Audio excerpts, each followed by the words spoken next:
कासर। राजस्थान सरकारने एक असा नियम काढला आहे, 120 रुपये भरल्यामुळं वर्षभर तुम्ही स्पर्धा परीक्षा कुठली देऊ शकता। महाराष्ट्र सरकारने तशी एक अट आणली पाहिजे, 120 किंवा 150 रुपये भरून वर्षभर स्पर्धा परीक्षा देण्यात यावी। आता सध्या होतकरू मुलं असल्यामुळे 1000 रुपये भरून एकच एक्झाम दिली जाते, तर त्यात शासनाने काहीतरी शिथिल करणं यावेळेस राजस्थान सरकारने जे वयवाढी संदर्भात यूपी आहे, राजस्थान, MP, उत्तराखंड आहे, आसाम यांनी प्रत्येक राज्य सरकारने 4-4 वर्ष वय वाढून देण्यात आली। तर राज्य सरकारने फक्त 2च वर्ष वय वाढ दिली, तर त्यात त्यांनी वय वाढून देण्यात यावी। आणि 120 रुपये जसं राजस्थानने वर्षभर फी दिलेली आहे, सूट दिली, तसं राज्य सरकारने बी काहीतरी आम्हाला सूट दिली पाहिजे। कारण की आमचे सगळे वाईवडील शेतकरी असल्यामुळे आमची पैशाची खूप भेडसाळ होती। आम्ही डे नाईट काम करून ग्राउंड करून अभ्यास करतो, तिथं कुठेतरी त्यांचा विचार झाला पाहिजे राज्य सरकारकडनं, एवढं सांगणं। जे लोकप्रतिनिधी आमच्याकडे फक्त मतदान घ्यायला येतात, त्याच्यानंतर ते 5 वर्ष काही कुठल्या पद्धतीने दिसत नाही। आता या स्टेडियममध्ये हजारो मुलं प्रॅक्टिस करतात। या स्टेडियमची इतकी घाण परिस्थिती आहे की प्रत्येक मुलाला सिंपेन आहे, प्रत्येक मुलाला पायाचा प्रॉब्लेम आहे, कोणी साधं पाणी सुद्धा मारत नाही। नगरपालिका आहे, शहरामध्ये सर्व गोष्टी अवेलेबल आहे, प्रशासन आहे, पण कोणत्याही पद्धतीची दखल घेतली जात नाही। फक्त मतदान मागायला हे 5 वर्ष देतात आणि हे करू ते करू आश्वासनं देऊन चालले जातात। एवढे पेपर फुटे होते, आम्ही स्वतः पाठपुरावा केलेला आहे त्या गोष्टीचे, अजून कोणत्याही प्रकारची दखल घेतलेली नाही।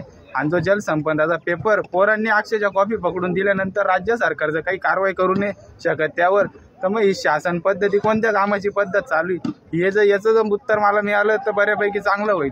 आणि जे वय वाढी आहे, तरुण मुलांनी कोरोना काळात आपण 2 वर्ष ते लोटले गेले, पोरांची ही परिस्थिती सर्व सरकारने लक्षात घेऊन 2 वर्ष वय वाढी माझ्या मते तरी करून द्यायला हवी आणि त्यांना शेवटचा चान्स द्यायला हवा। कारण हा चान्स आहे ना, खूप जणांच्या आयुष्यात काहीतरी बदल घडवू शकतो। याची दखल राज्य शासनाने घ्यावी आणि लवकरात लवकर त्या निर्णयाला मंजुरी द्यावी अशी विनंती करतो। तो नाव सांगा ना। माझं नाव दर्शन गजानन पवार। आम्ही शेळके सरांकडे गेल्या 2-3 वर्षापासून प्रॅक्टिस करतो। मागच्या भरतीमध्ये जसं डबल फॉर्म भरण्याचा विषय नव्हता, म्हणजे सगळ्यांनी एकच सिंगल फॉर्म कोणत्याही जिल्ह्यामध्ये पोलीस शिपाईसाठी सिंगल, ड्रायव्हरसाठी सिंगल, SRPFसाठी सिंगल टाकायची शासनाने अट घातलेली होती।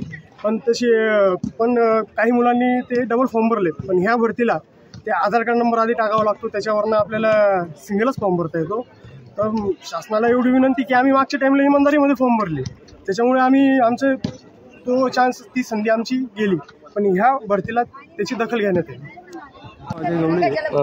येणारी जी पोलीस भरती चालू आहे, 22, 23, 2022 आणि 23ची असल्या कारणाने माझं वय 33 वर्ष 6 महिने, तरी मला एक संधी भेटत नाही। 22-23ची असल्या कारणाने शासनाचा जो GR होता 3 मार्च 2023चा, त्याच्या कालावधी 31 डिसेंबर 2023 पर्यंत मर्यादित होता। शासनाच्या काही कारणास्तव पोलीस भरती प्रक्रिया 3 महिने पुढे ढकलून सने मार्चमध्ये निघाली। तरी शासनाला कळकळीची विनंती की 15 मार्चपर्यंत शासनाने जो 3 मार्च 2023चा जो GR आहे त्याची वैधता आपलं 30 एप्रिल 2024 पर्यंत वाढवून सने जे युवक आहे, जे वंचित आहे पोलीस भरतीपासून, त्यांना एक संधी देण्यात आली। कळकळीची विनंती। नाव सांगा ना। नमस्कार, मी पूजा राजेंद्र तावडे। मी बऱ्याच दिवसांपासून पोलीस भरतीची तयारी करते। इथे बरेच मुली आहेत, मुलं आहेत, खूप सारे कष्ट आहेत आणि यांच्या कष्टाला फळ येण्याचा आमचा प्रयत्न असतो। शासनाकडे आमची एकच मागणी आहे की येणाऱ्या बऱ्याच दिवसांपासून किंवा वर्षांपासून ही पोलीस भरती येत असते आणि एवढे सारे कष्ट करत असताना मुलींची संख्या ही पोलीस डिपार्टमेंटमध्ये वाढवली गेली पाहिजे। कुठेतरी आपण मुलींची संख्या वाढवली गेली पाहिजे आणि